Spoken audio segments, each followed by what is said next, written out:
Well, let's go to the news and see how many yards O.J. Simpson has gained running for his rent-a-car.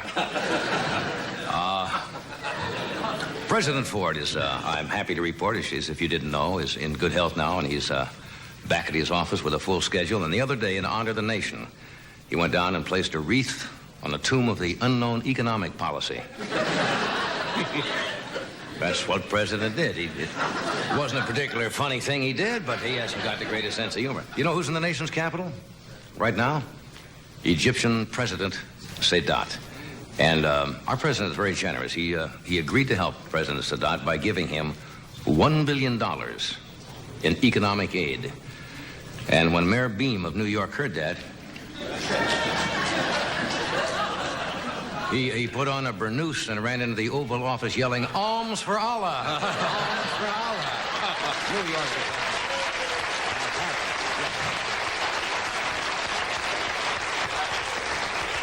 Apparently, to get the $1 billion, Egyptian Premier Sadat is pretty clever. He convinced President Ford that the pyramids would look much better with aluminum siding. Actually, I'll tell you the reason Sadat is really here. He wants to be introduced from the audience on the Howard Cosell show. Now, here's something that is rather serious, and you will probably giggle at it. But, well, let's hope so. What? Let's hope so. No, because it is a rather serious note. On the health scene, Los Angeles is suffering from an infestation of fruit flies.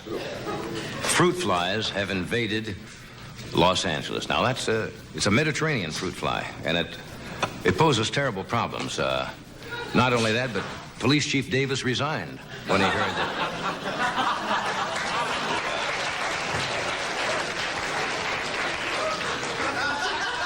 Oh, the lady over here says, "Oh, I get that one." This is not an IQ test. These are... We don't have much time for you to sit and dope these jokes out. But Governor Brown said that California was prepared for the invasion of fruit flies. He has ordered up the National Guard station at Farmers Market with anti-ballistic melons. You know, there could be violence. I went by a sporting goods shop today and saw an avocado buying a handgun.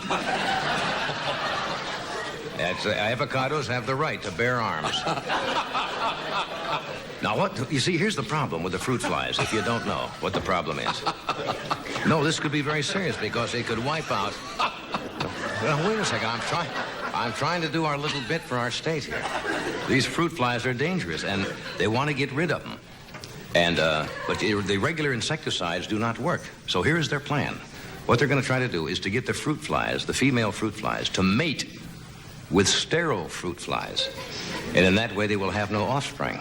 Now you ask, I can imagine, how do they get those female fruit flies to mate with those sterile fruit flies? Well, the sterile fruit flies tell them that they'll respect them in the morning.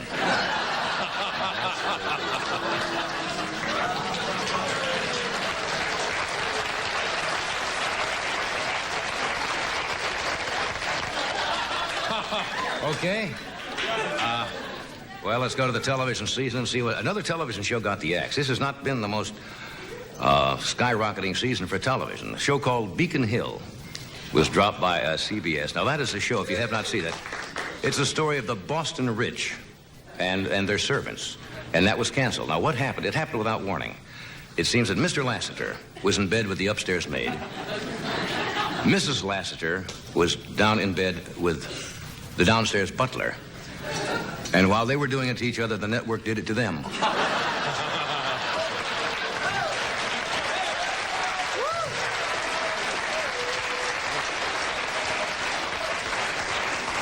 I think the servants in the family heard about the cancellation first because the family members asked the butler when dinner would be ready, and the butler said, "As soon as you can get your tail over to McDonald's." So I think they knew it in the show.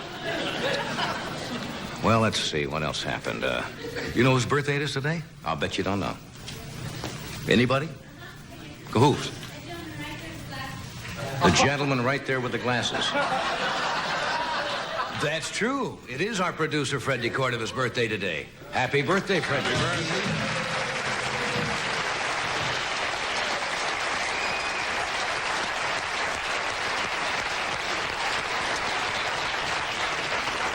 And I thought it was clever of you to put Janet in the audience to yell that out. Don't miss a trick, do you? No. Could you tell him about the cake that the staff gave him? No, it's the only cake with an X rating I have seen. That cake is going to be rated. It was a... What? Deep cake. Deep cake.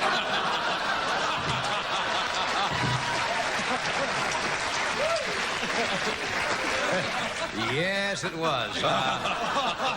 Along with Fred's birthday, there's another birthday. The Statue of Liberty is 89 years old today.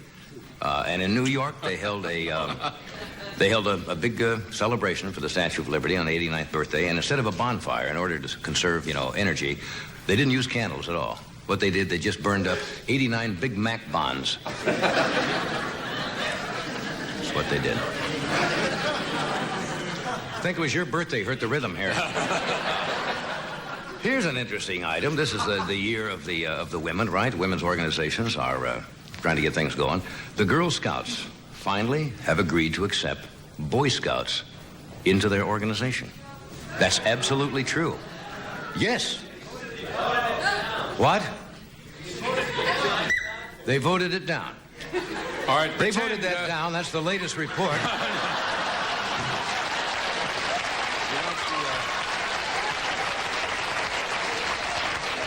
We like to bring you the late breaking news here on the show. And even though I had a joke about it, the joke has been voted. By a vote of our audience, the joke has been voted down.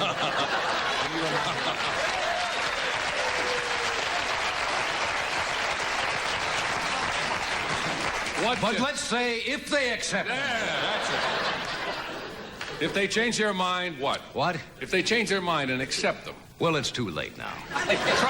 What? Let's just try it. Well, boys, an interesting experiment. Boys and girls together. I can see a little Girl Scout running into her camp leader and said, "He broke my cookies." Well, that could happen. That's true, because they sell those cookies all year round. And out on the trail together, to build a fire, they could rub Murray and Shirley together. Anyway, you were probably right. They didn't let them in. Tonight, we have on the show, Mr. Robert Blake is with us tonight.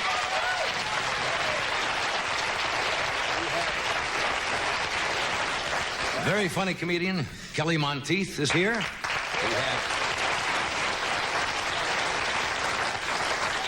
a columnist by the name of Tom Braden, who has written a fascinating book called 8 is Enough. I think you will enjoy it very much. A gentleman I have not met that you probably do not know. His name is Albert Weber, and he has a very unusual occupation, and we thought you might like to hear about it tonight. We won't even tell you what it is. And do we have something else? Well, that's it. What? Old Web, a visitor. Oh, do we have a visitor? A dear, sweet, old visitor. Oh, this will be a nice night for her, so we'll be with you.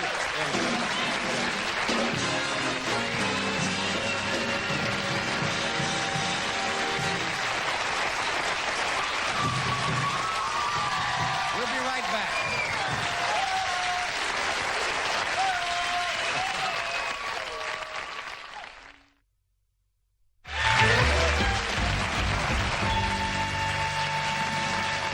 Thank you, Doc. One of our favorite people is back with us tonight.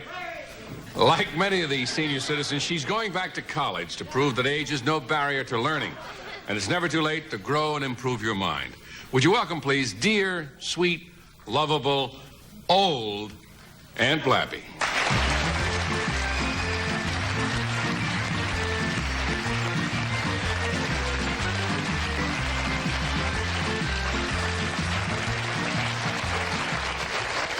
Trying to help you up the steps.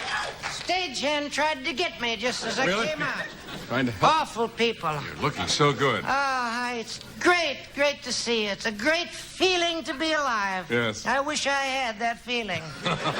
It's good to see you again, too, Aunt Thank Blabby. you, bless you. How have you been? Fit as a fiddle and ready for love. I can't wait for someone to bust my strings. Aunt Blabby, I understand that you went back to college. Oh, yes, I wanted to improve my mind. It's too late for my body. No. But the mind you No, can no, no. always improve. There's nothing wrong with your body. It's easy for you to say you're not in it. You ought to see it from in here. A mess. Many women today are studying to be doctors and Are lawyers. they? Yes. Oh. Do you have any specific goal in mind? Yes, living until graduation. That's my goal. So you eventually want to get a sheepskin? Why not? It's better than the skin I've got. Wrinkles. College is a wonderful thing. It's a great feeling to walk down the street and see people point and say, there goes a Ph.D. A Ph.D., a doctor of philosophy. No, a preparation H dame. Keeps me going. Aunt Blabby, Yes? it's interesting that you decided to go back to college and continue your education. Well, it's not only interesting, it's necessary to this sketch. If we don't set that up, we got nothing. I was always a good student. You know yes? that? Yes. In high school, I completed a course in history in just 2 weeks. 2 weeks? How did you do that? That's all the history there was when I was in high school. 2 weeks. Yes. That was a long time ago, you see. Yes. Aunt Blabby, just what are you majoring in? Minors. I matriculate every chance I get. What are the subjects you are taking? Chemistry. Chemistry. Why chemistry? Well, I want to find out the formula that'll prevent leg cramps in the back seat of a car. The government hasn't done enough on that. I see. They haven't done enough for this sketch either. What? But they should work on that. Somebody should work on something so we can get rolling here. What other subjects are you studying? Archaeology. Oh, you search for relics of bygone civilizations and cultures. So far, have you uncovered any ancient skeletons? Only my first 3 husbands. I didn't know you were married 3 times. Well, I'm old-fashioned, you see. I don't put out without a license. You gotta have the paper for a group. I ain't easy. Aunt Blabby, archaeology requires a massive amount of research. Don't say massive to an old person. Those are words we don't like. I find biology to be an interesting subject. You find biology... You mind if I sit down? You find... I want to rest during this. You find biology interesting? I find it more than interesting. I learned some things about monkeys that are well worth trying. Oh? Did you know that monkey glands can improve your sex life? Is that a fact? Yes, that's why they won't give them up without a fight. You never heard such hoopering and hollering Hoopering? and hoopering. You must do a lot of studying. How are you doing? Not bad. I just passed 6 subjects and 3 kidney stones. Aunt Blabby, has college changed much since you first went there? What? Has college changed much since you first went there? I can hear you. Oh, okay. Yes, when I first went to college, the big fad on campus. You guess what it was? I think I know. What? The goldfish? Was... You know. Swallowing goldfish. That's right, yeah. Yes, that was But big. students today are more serious-minded than that. They don't go around swallowing strange things like goldfish. Oh, I don't know. The other day, Earl Butts made a speech on campus. And if you can swallow that, you can swallow anything.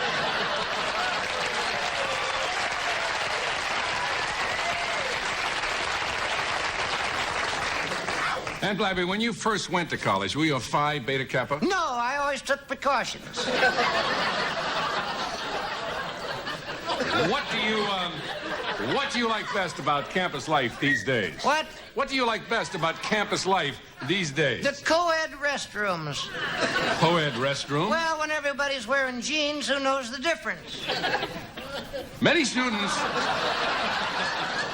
If they ain't there, don't wait. I thought there might be a... No, I didn't want to jump the lamp. You didn't know. You didn't. I didn't jump it. You'll know when to jump. When students go to college and become involved in protest groups, they succumb to... Don't say succumb to an old person. I'm glad you brought that up, lard lips. You know, We senior citizens had a protest rally just the other day. What was the purpose of your demonstration? To legalize prunes on campus. If they catch you with more than 1 ounce of prunes, you'd better get F. Lee Bailey. What did Jump quick. What did the senior citizens Now you jump. What did the senior citizens do? We formed a circle around the faculty building. Did you lock arms? We didn't have to. Our arms were already locked. You know how that is. You've been stiffing a few joints yourself, haven't you? Yeah. Did you get that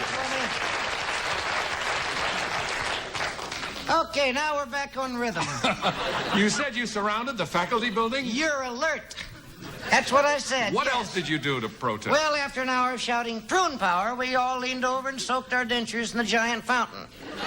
We called it a gum-in. Then they called out the National Guard. They showed up and hosed us down with Haley's M.O. And Blabby, in view of today's economy, how can you afford the high tuition? What do you mean? Well, you have no visible means of support. I've got these support hose on. If my garter ever snaps, my neck is going to do a swan dive into my shoes. I could get on the Howard Cosell show with that. They had that dumb whale on Saturday. I guess you'll be Put looking... a dumb whale on a show. Say it's live. Who cares? I guess you'll be looking forward to midterm recess. When does your first term expire? Don't say expire to an old lady. Aunt Blabby, is it true there's lots of drugs on campus? That's wrong. The strongest thing I ever saw the students using was an O. Henry candy bar. You ever have one of those? No. Awfully tough to keep lit. Man, I speak out like Betty Ford, you see. I'm liberal. Are you involved in all of these social activities on campus? I was asked to be a cheerleader once. Because you look good in a sweater? No, because I can do a lot of things with a baton they've never heard of.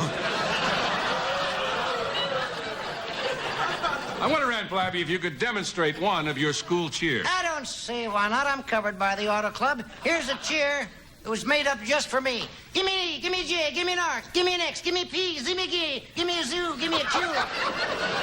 Give me a B. Wait a minute. Give you a J, an R, an X, a P, a zoo, a Z, a Q, and a B? You got it, you got it. Oh, what is that? That doesn't spell anything. Nothing. It's an eye test at my doctor's, dummy. Look, I gotta run. Oh. 2, 3, 4. Look, I gotta run. I don't want to be late for the panty raid. Wait a minute, you're going to a panty raid? Yes, and I hope it's mine. Oh.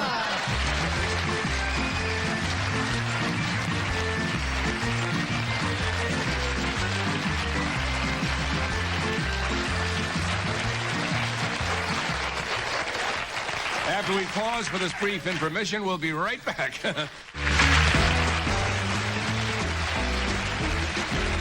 We're back. All right. Tonight we have happy birthday to you, Fred. Happy birthday, Fred.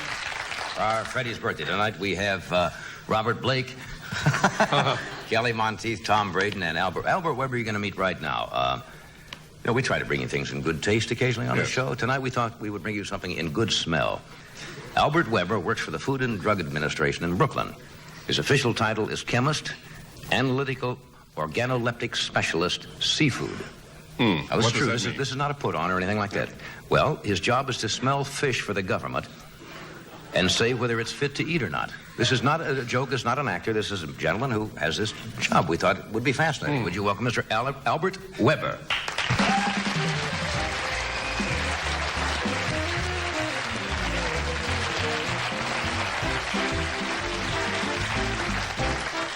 How are you, Mr. Weber? I'm feeling fine. Yeah, usually when I would introduce somebody like that, I'm sure the audience would think we're going to come out with a professional actor and make believe it's not but this is a real job you have, isn't it? It's a real job. Did I pronounce that right? That's right. Analytical Organoleptic That's right. Specialist Seafood. That's right. All it means is using your senses to do your analytical work.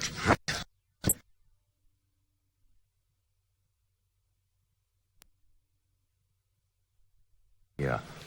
Why does the government need somebody to smell fish? Well, it's the easiest and quickest way to determine if any seafood, or any food for most cases, is decomposed or if it's not. Oh, I see. Chemical means where you do have them are slow and cumbersome and takes time. So the human Nose beats them all. Yeah. How did you get into this job? Well, I was working for the Food and Drug as a chemist, and part of the work was to, sometimes you was called upon to smell the fish And one day when I was there just a short time, the regular fish smellers were out, and I was pressed into service. The head smeller was out of business. Well, he was out of town. I was out of town. So I was pressed into it, and I'll never forget it because it was a real stinking sample. Nobody, when I got onto public transportation, nobody was sitting next to me. They'd sit down and get up, get home, walk in the house. My wife says, "My God, what were you doing? You stink. Take off your clothes and take a shower." That was my first experience smelling. I never thought about that. Would be a hazard, wouldn't it? If you've been around fish all day. What do you do? Do you change? You change now before you go home? I mean. Well, I either change or I generally get home now before my wife so I can get the stink clothes off. Yeah. Does this require a certain trained nose? I mean, can anybody learn to do this, or if anybody wanted to learn to do this? Anybody with a good sense of smell can do the work, and all they have to do is to be trained to interpret what they smell. Mm-hmm. Because not all stink odors are decomposition. Because there's plenty of stinks, but it has nothing to do with decomposition. You have a very involved technical vocabulary. That's still the best word. To say something is odoriferous is ridiculous, isn't it? If something stinks, it stinks. Well, that's what I say. Yeah. I say I smell, but the fish stinks. That's right. People smell. Well, I guess people could stink, but not as much as Well, I do stink when I get through some days. All right, we have to take a short break, but we're going to come back and follow up how you do this. And somebody says they've arranged a little demonstration of something. I don't think it's around here yet, is it? Unless the cake is going bad. So we'll take a short break, and we'll be right back with Mr. Weber.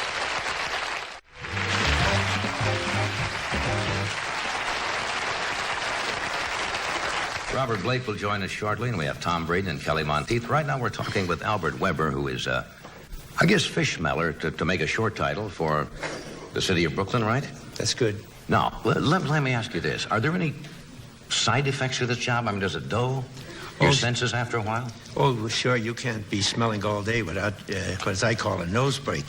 And without a nose break? Yes, you just stop smelling whatever you're smelling and get out of the room and either do something else or just go out and get some fresh air. Yeah. Because are there certain foods that you can't eat that would interfere with?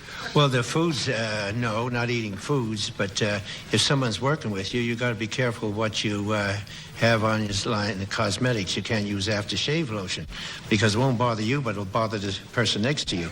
I don't like anybody to come in smoking in the room I'm working because that just makes the job that much harder. Right. And anyway, smoke annoys me. Yeah. Oh, okay. Well, I've got mine out over here. You got a point there. But I'm not working. Now, what are you doing out here in Los Angeles? Is this a vacation, or is this official, or did you come out here to smell our city, or? No, we came out here to make some authentic packs, and at the kindness of the Fish King processors, they gave us facilities and supplying us with good fresh shrimp, which we are, I say we because here in the audience who are my co-workers, we have Dick Strong from Seattle, who's the West Coast expert. And we have Frank Allhands from Washington, who's also an expert, and then with Ed Losowitz. Yeah. And we're making these authentic packs to next month to conduct international fish.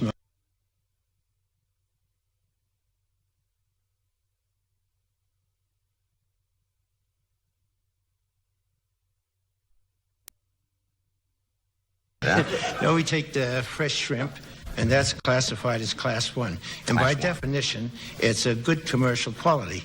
And then as it starts to decompose, we call it Class 2. What do you do with that bad stuff?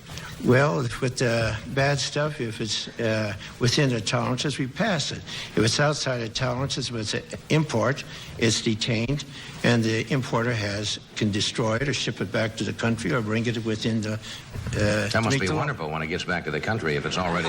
Well, it comes in frozen. Oh, I see. You see, most of this decomposition takes place between the time catching and freezing.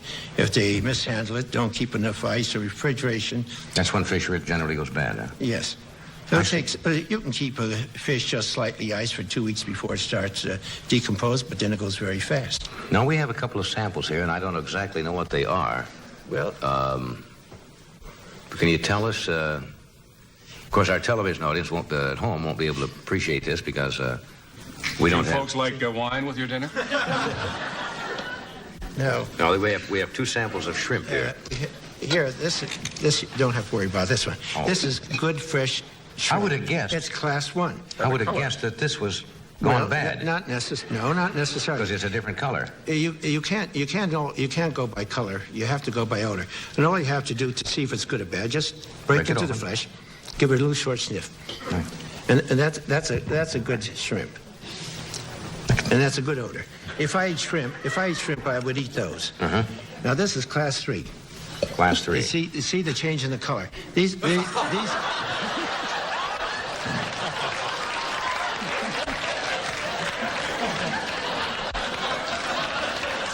You wouldn't even have to come out from Brooklyn to tell that was... You could smell that in Brooklyn. Whoa, wow. Surprisingly, we get samples of shrimp that smells that bad and worse. Really? You don't have to break one of those, though, to know. No, but those you don't have to break. Now, that's what do you call a class 3? That's a class 3. What do you do with those? You get the scent, get rid of them? They go down the sewer. Whew. There's no way to use those. Does your nose get used to smelling something that foul? That's the kind that makes you sick. And there's... just by smelling at times. You could smell it. Did you ever get ill on the job? I mean... I have some allergies from decomposed products, particularly frogs' legs. I also have to take some antihistamines before I smell them. These I can't smell too long before I get headaches. No, I can... Although I think that could be... We also examine decomposed tuna. And in that case, if you have some real bad stuff, my hands break all and rash it, and I get terrific headaches. Well, that's a tough job, but it's an important job, and one that has to be done, It's a job that has to be done. It's a job I don't like to do, but how can you if you smell that stink all day? That's right. Somebody's got to smell those things. And, Albert, I thank you for being here. You're a nice gentleman, and I wish you well. And how many more years are you going to do this? Well, I'm retired, but they rehired me for 1 year extension. Don't let them give you a golden carp at the end of it. Albert, thanks for being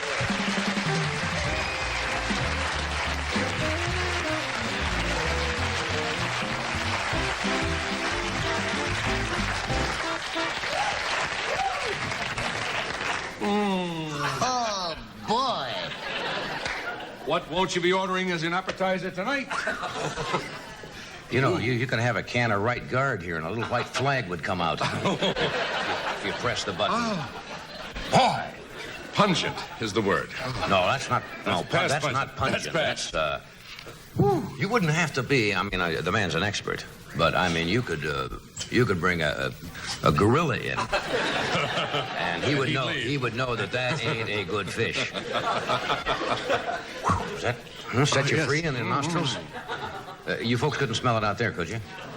You're very lucky. Just as well. All right, we'll be right back after this brief commercial break.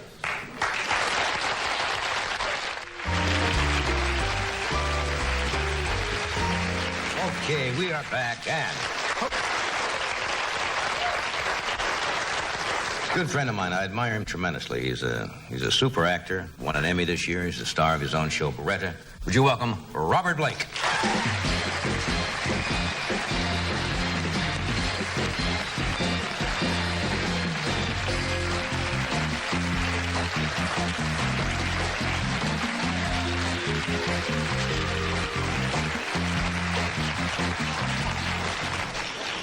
You dyed your T-shirt, huh? Yeah. Now, they dressed me all up there, right? That's all you gotta do is have a little clothes in this world and you're home free. That's it. Studio's checking your wardrobe now when you make these Oh, appearances. yeah. They want you to look Yeah. decent. I'm so tired, man. My brain is a bag of bananas. You want to go back and get on that horse and say, "Hey, Red"? No. Okay, I want to get that in perspective real fast. No. This sounds better already, doesn't it? What the hell is the matter around here? You got a great spot, huh? Following it. No, you should have been... No, come on, let's go on. You should have been here a moment ago. I want to tell you. It stinks right now, here in this very spot. No, it doesn't. It stinks. It's true. And I took a shower and put clean clothes on and everything. How'd you Show like that business job? is my life. Following a rotten fish. You've had some dumb jobs in your life, right? Yeah? Oh, I've had all kinds of jobs in my life, man. Any kind of job. I've been a gorilla most of my days. I think I could have been a brain surgeon, but I didn't have much education. I could have been. I want to be a doctor, too, one time. Did you really? Yeah, I really did. Wouldn't that be cool just to have somebody come in and just say, I'll save you. It's all right. Don't worry, whatever's wrong with you, just sit right down there and I'll take care of everything. No, it's just that I like golf. You what? I just like golf. That's why I want to be a doctor. Care anything about golf. that. Yeah, golf, you know. Golf. You play golf? I used to. I quit.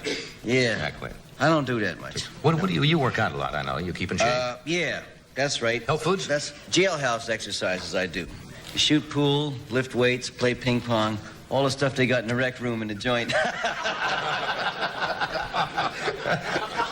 So you don't go outside much, huh? No, I go outside, but not to do any of them whippy things, no. Did you go through the... I go out to the dirt. Did you go through the health food stuff?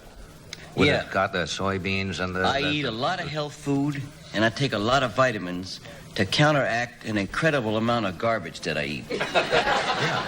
I load up on chili dogs and soft drinks and poisons of various or sundry sorts. Aren't they great, though? Assaulting my body. Aren't they great when you're in They're the mood no for good it? for you, so I counteract it by taking all that other stuff, as a result of which I eat all the time. How you been? What's new in your life? I see. Let's see, you where on a am lot of I? I never thought I'd see the day you'd be doing Hollywood squares.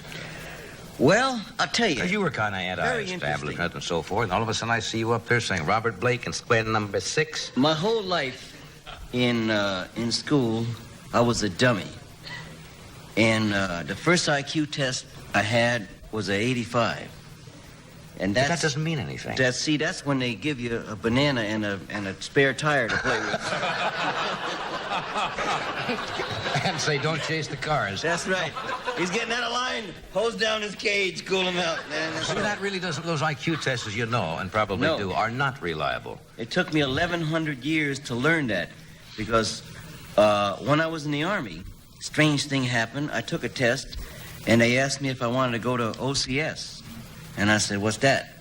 Because I didn't know a 2 from a L, from a 9, from nothing. But they said, well, you passed very high here because it was a different kind of test. It was a test about logic and how you use your mind rather than who was the president in 1806 and what did he do on Tuesday, because I never learned none of that in school. Nothing. I didn't learn nothing. IQ tests are only valid in a particular area in which people would navigate. You They're have outside to of their research environment. the subject entirely before you give them the test. Right. Because if somebody has not gone through any kind of scholastic environment, you can't give them a test about the Declaration of Independence. Right. I don't know what holiday is coming up now. I never know what holiday is coming up, man. The 4th of what and what does it mean and who cares? That's, because I never learned none of that stuff. Yeah. So anyway, I took the OCS test. Christmas is on the 25th. Yeah. Just thought I just, yeah. You know that. And then when I was in therapy, after I've been in therapy for about 4 years, that's where you go and you talk to somebody and they talk back to you. I took an IQ test just to find out for myself if I really truly was a dummy, which was a big step because my whole thing in therapy was to keep telling the guy that I'm a fool and I don't know nothing and I'm a dummy. And I ranked up way into 0.1% of the population and all that kind of jive. Well, you see? See, it's you keep changing around. Where were we? How we get to this IQ I test, don't man? know. You wanted to be a doctor and play tennis. That's the way we started, yeah. What's new? What's new in my world? Ain't nothing new in my world. I work 89 hours a day, man, and I'm a giant success. Has it made you happier? Yeah. No? Well, let's see. I'm serious. Has it made you relatively happier? Boy, that's a tough question, man. You usually ask funny ones. All right, are you funnier? Since you've had all the success. No, you I'm know what so I mean. That's a tired. dumb question. I'll tell you, I'm not particularly happier, but everything, like, see, my family is a lot happier, and that makes me happy. Yeah. Because they know that I'm working and everything is cool, and we do a few things like that, like I bought a fence to put around my house so nobody could bother me. That's a very big deal to me. A lot of people don't care about a fence, but all of a sudden, I like having a fence. Because 6 o'clock in the morning, some drunk come walking up and say, hey, you guys rather playing the and I just don't like that. So I got that. I got a watchdog. He's cool, man. Is he trained? He's nuts. He belongs in the Blake household. That guy's bananas. Let's see, I got him when he was 8 weeks old. What kind? A Siberian Husky. On account of my wife Siberian from Russia. Husky. Yeah, he's a great dog. He's about 16 weeks old now, and his whole life, since I known him and we got to be friends, he eats socks. That's his big bag, man. Socks? He eats socks. He whips around the house finding socks. The guy eats anything. He took a can, you know, with the food in it. Yeah. And he ripped it open with his mouth to get the Ripped food open out. the can. Yeah. So he eats socks. You sure you don't have a small pony? What is it? No. How big do they I get? don't know whether he barfs them up or digests them. I never find him no place. How big is a Siberian Husky get? I don't know. You know, they get big. They get like like a big dog. I want them to scare people away so I don't have to shoot them when they come bother me. He ate Sandra's, you know, what's them things that come up here, the stockings? Pantyhose. Right. He ate them. And I caught him. Was Sandra in them at the time? I caught him when there was nothing but the 2 feet sticking out of his mouth. And I grabbed him, and I was starting to pull him out, but he started gagging like he was going to barf or check out or something, so I let him go, and he went yerp and disappeared down the street. Eat a pair of pantyhose? Yeah, he did. You got a strange dog there. That's good, man. And just imagine one of them freak comes around the house. The dog, by the time I get to the freak, all it'll be is 2 feet coming out of the dog's mouth, right? Wouldn't that be great? Just teach the dog to come out with 2 feet sticking out. We're going to take a We'll short come break. right back. Certainly we will. When Robert gets himself together. That's right. We're going to have another session here on the couch.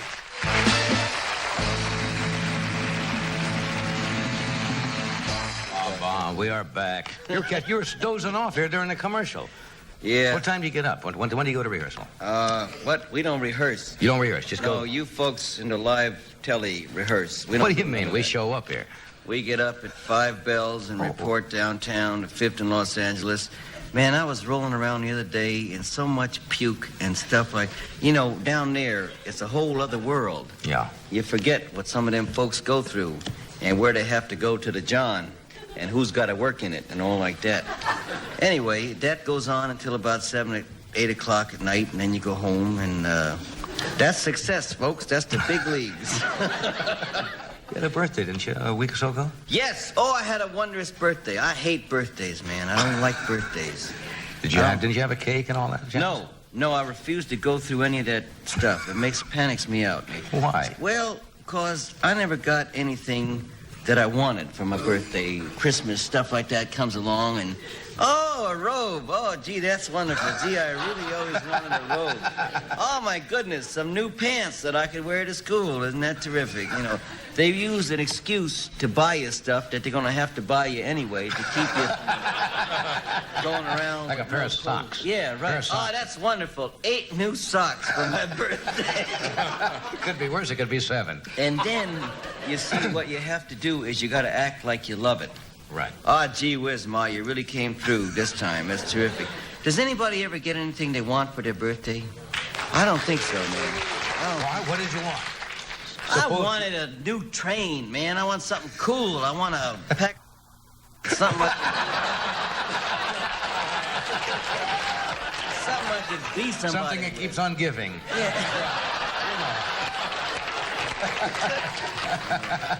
You see some kid down the street that got a new Boy Scout knife. Yeah.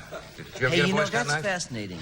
I have a collection of knives, and I never realized why.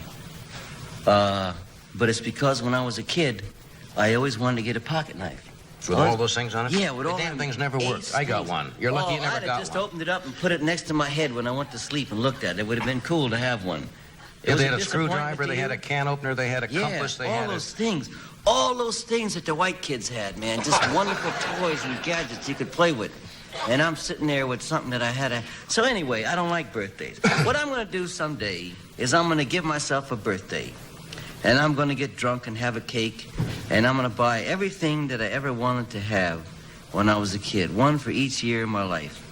I'm going to get a bicycle. I never had a bicycle either. I sound like I'm a little juiced, but I ain't had nothing to drink. I'm just tired. Once I found a bicycle. Found a bicycle? Where did you find this bicycle? And the chain, I suppose, that went with it, huh? I can see you find it. What do you mean you found the bicycle? It was a girl's bicycle.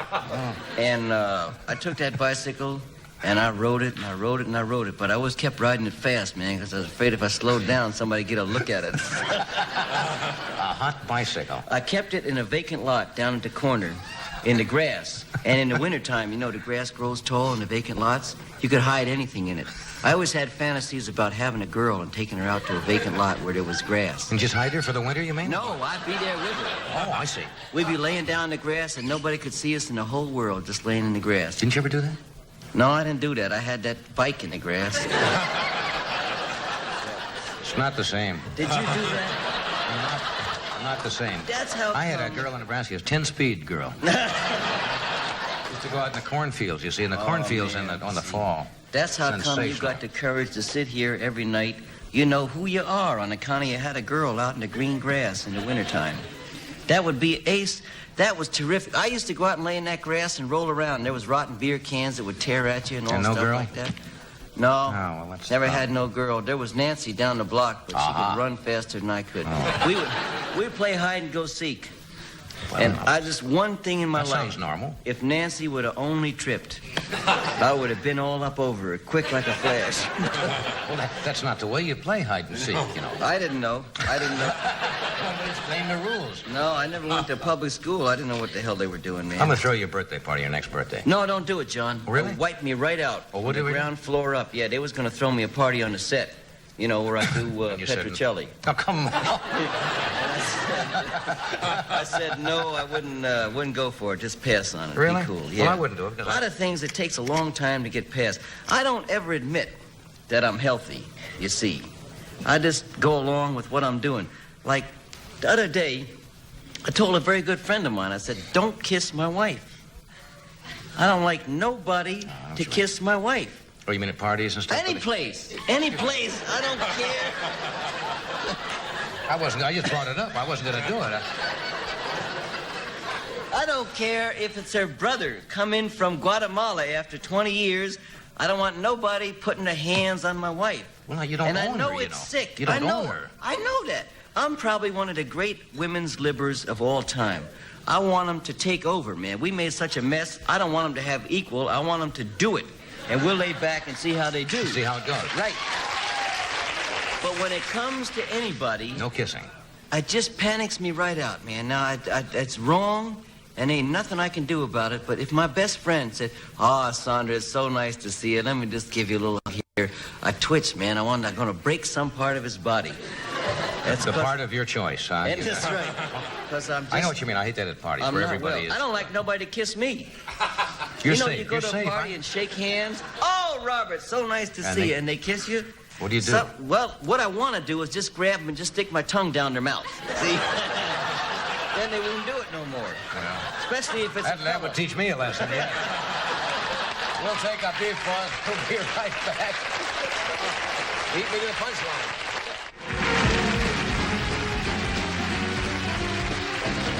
Monteith is with us tonight. He is, Thank you, Doc. Kelly's a very amusing young gentleman. He grew up in St. Louis. He made his first appearance with us, I think, about 2 years on the show, and it's fun to watch his continued growth. He'll be opening tomorrow night at the Sands Hotel in Las Vegas with Bobby Gentry, and the 13th of November up at Harrah's in Reno with Connie Stevens. Would you welcome Kelly Monteith? Kelly?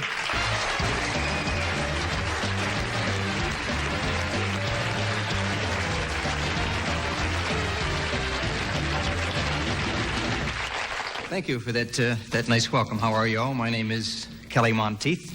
I usually repeat my name when I come on stage. Actually, the main reason I do that is just to kind of assert my identity a little bit. Because that's the one drawback I find to traveling, is a tendency to lose your identity on the road, you know. Because I'm never in one place for a length of time, and most of the people I run into, they really don't know me as an individual. They just identify me with their work.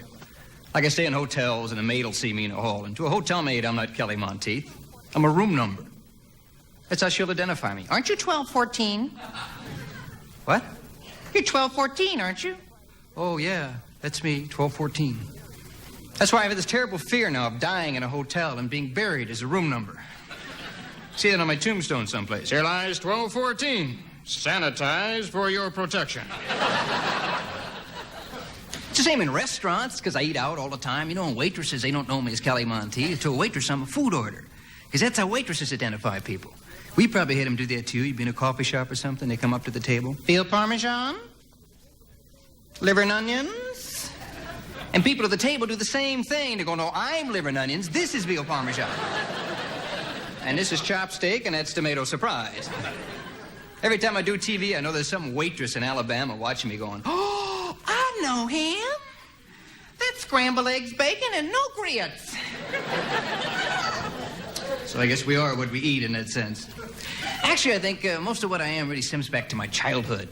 Because, you know, I've traced so many of my little idiosyncrasies back then. I have a tendency to be a germ freak.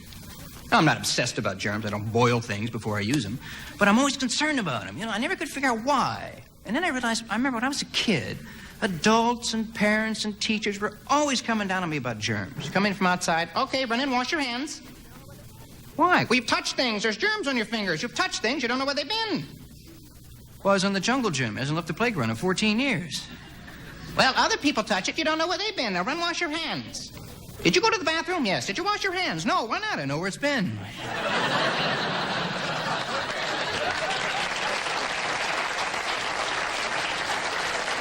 That never worked. Get back in there and wash your hands. There's germs on your fingers. Germs, this constant emphasis on germs. Now, being a germ freak as an adult, that's kind of difficult to handle, you know. Because I'll be at a party or something talking to somebody, and all of a sudden, during the course of their conversation, I'll feel this drop of saliva land on my cheek. Now, you know, from all that early training about germs, my first impulse is to go, ah!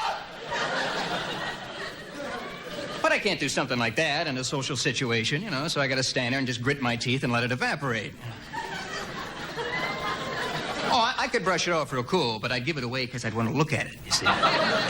Because we always look at what we get off our bodies, but we're always so curious as to what is there, we gotta check everything out. And examine it, and study it. What the hell are we looking for, anyway? Oh, maybe I'll know it when I see it, you know. Maybe someday I'll go, what in God? Well, for crying out loud.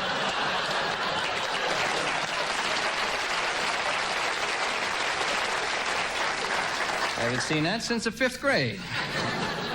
Just little habits that we all have. Man, so much of my day-to-day existence is consumed by habits. Things that I do, things I say. Greeting people, that's habitual. Hi, how are you? That usually gets the same answer. Fine, how are you? Fine, thank you. Now, you know something? That exchange has said so much that people don't even hear what you say. You can say anything to them. Hi, how are you? Up your nose. Fine, thank you. Because they're not listening. We respond automatically. Thank you. That's a perfect example. How many times a day you hear those two words? Thank you. How many times a day do you say them? Thank you. You can't thank somebody without being thanked back. Thank you. Thank you, too. Thanks a lot. Thank you much. Thank you very much. Thank you now. Never could understand that one, as opposed, I guess, to thank you later. Gets ridiculous. I found myself thanking people for thanking me. Hey, got your thank you note. Thank you. And they'll throw it back at me. Oh, don't thank me. Thank you.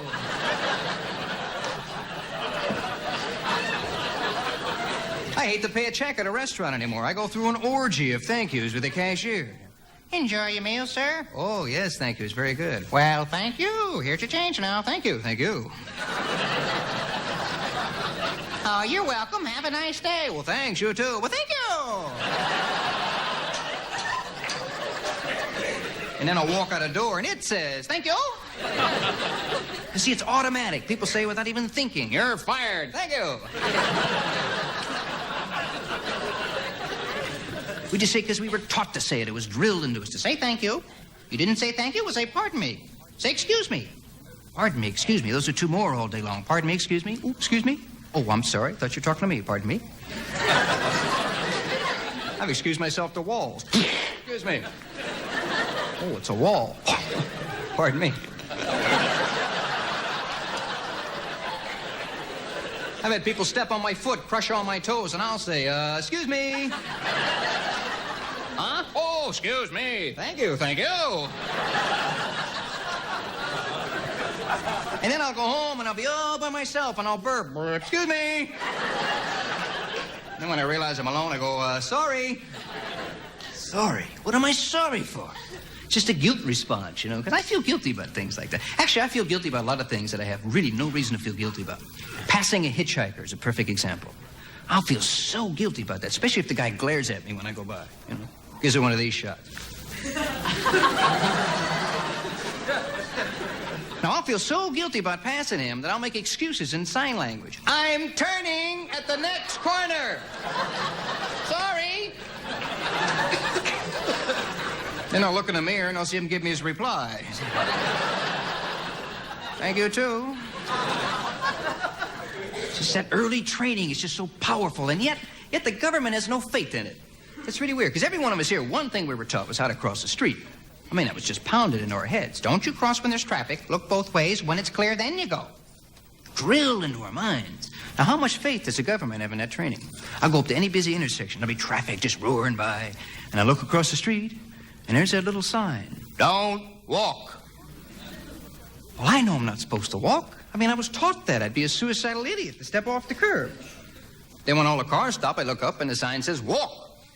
Well, I know it's time to walk. Obviously, I can see there's nothing going by now. I mean, they don't give us any credit for having any sense. And they must also think we're gazelles. I'll step off the curb, and I'll walk about 6 steps, look up, and the sign has changed back to don't walk. I mean, that's ridiculous. If they're going to put a sign up, be practical. Put up one that said, this is a short light, so run your buns off.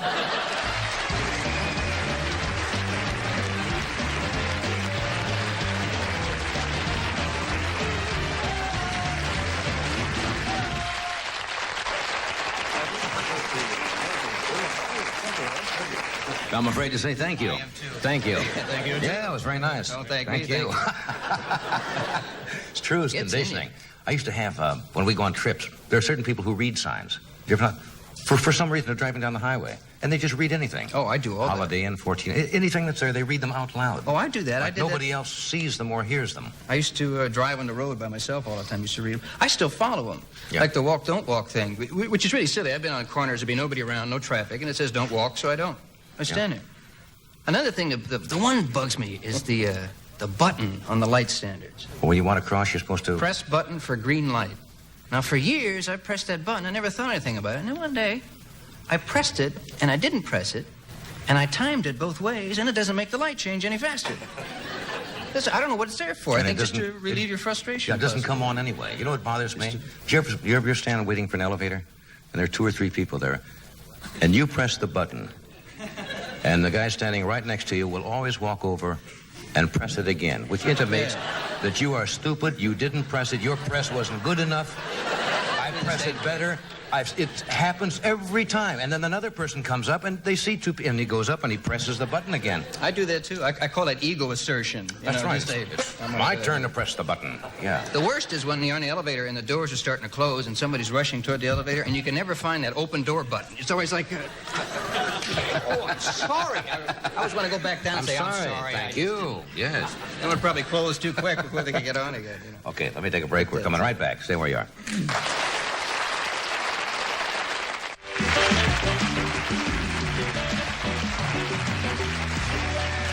My next guest tonight is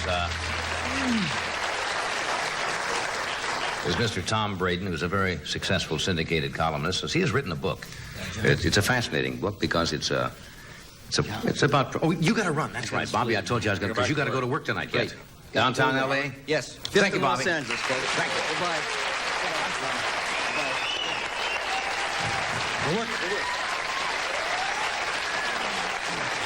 As I was saying, Tom Braden has written a fascinating book. It's the problems that exist between generations, and those of you who have children know the problems that exist.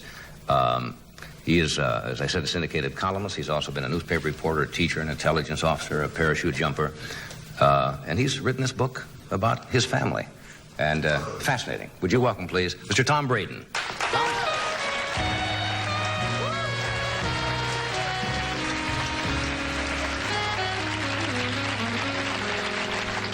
Good to see you again. Well, I remember a book once called Cheaper by the Dozen that they made into a movie, which was somebody who had about a dozen children. But 8 is enough, right? 8 is enough. Yeah. When did you realize 8 is enough? Well, because I had 8 problems, and then I realized that I was the 9th. I think if you have 8 children, you have 9 problems. Yeah, that's right. Let's say yourself, because you have a lot to worry about with 8 children. What are the age? What's the age span in a kid? Well, they run from 23 to 10. 23 to 10. Yeah. Uh-huh. You say in the book that you spend almost as much time playing the father role as most people do with their jobs, which is usually not the case. Well, I think it is the case. Really? Don't you spend a lot of time in being a father? Yeah, even though my kids are grown up and out of the house. It's the old saying, isn't it? Little children, little problems. Big children, big problems. Yeah, correct. You know, it gets to be 3 o'clock in the morning, and you keep, you're trying to sleep, and you have a job to do the next morning, but you keep saying to yourself, I wonder where she is. Oh, see, I didn't have the problem. I have all boys. Oh, well, I have 5 girls, and that's a difference. Ah. Fathers worry an awful lot about girls. You know why they do? Because they remember when they were young. Uh-huh. Exactly. Right. Yeah. And then, you go up to the bedroom to kiss your daughter goodnight, and maybe there's somebody there. See, now, when we grew up, I don't think that would never cross my mind to say I'm going to have a girl in my room in the house. Well, this is a new thing. Yeah. That must be difficult to cope with. It's tough for a father. It's maybe all right for them. Yeah. Now, when your daughters got to be a dating age, did you want to know and meet the young man before you went out and have a little chat before you came downstairs? Your daughter came downstairs and all. Yeah, I did all that. I did all that. Things. I want to tell you what happened to me. I did all of that, and then one day he brought a girl home from college for the weekend, and it's your son now. Yes, that's right. And Joan and I went up and fixed up a room up in the attic because we didn't have any extra rooms, and I wanted to make sure that she had a room. So we made the bed and we fixed it up. We put flowers, and then when the girl left 2 days later, I said goodbye to her, and I said, "Thank you very much." Thank you. Yeah. And I said, "I hope you had a nice time up in the room," and she said, "Thank you, Mr. Braden, but the bed was a little small for 2. And?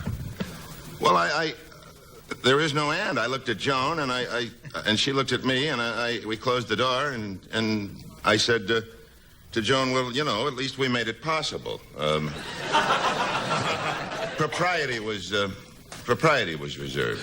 You see, now what do you say when you have children that age? Do you say, "Hey, it's my house, and you are not to stay in that room with a girl," or under the more liberal mores, I guess, that we live in? It bothers a lot of parents. Well, it's a tough generational gap because you have a new morality. The pill has made a lot of difference, and actually this is true. It has. I think that morals tend to follow reason, and reason tells girls that they don't have to have marriage in order to have love and devotion. And we always thought that marriage was synonymous with love and devotion, and they're not so sure it's true. And I think all a father can do is say, "Well, I don't approve of it. It isn't the way I grew up, but there's some point to it." Yeah, it's tough. You see, I remember when I grew up, I think the kids nowadays have grown up with a kind of an attitude of thinking that maybe it's because they grew up during a very unpopular war. They went through all of the things in government, and they seem to think that it's the game, the way to play it. Yeah, and I think really that the generation that grew up, that sort of my older children's generation, the oldest ones, probably had a tougher time than you and I did. You mentioned the war. Right. They had an unpopular war, which we didn't have. They had marijuana, and we never knew about that, and we weren't able to advise them because I wouldn't have known in high school even how to spell marijuana. Don't you remember going to see a movie called Reefer Madness that played around years? Yeah. It's now kind of a camp movie. Yeah, but I was in Dubuque, and maybe they didn't show it. No, not in Dubuque. They wouldn't show that, no. Yeah, that was true, and it was considered, that was the degradation to end all degradation. Now, if your kids, I know in the book, you've discussed drugs with your kids. Now, what do you say to them when your kids come home and say, "Yeah, we've tried some pot"? Did they ever say, "Hey, Dad, would you like to try a little?" My rule is a tough thing for a father because, a father is supposed to encourage obedience to the law, right?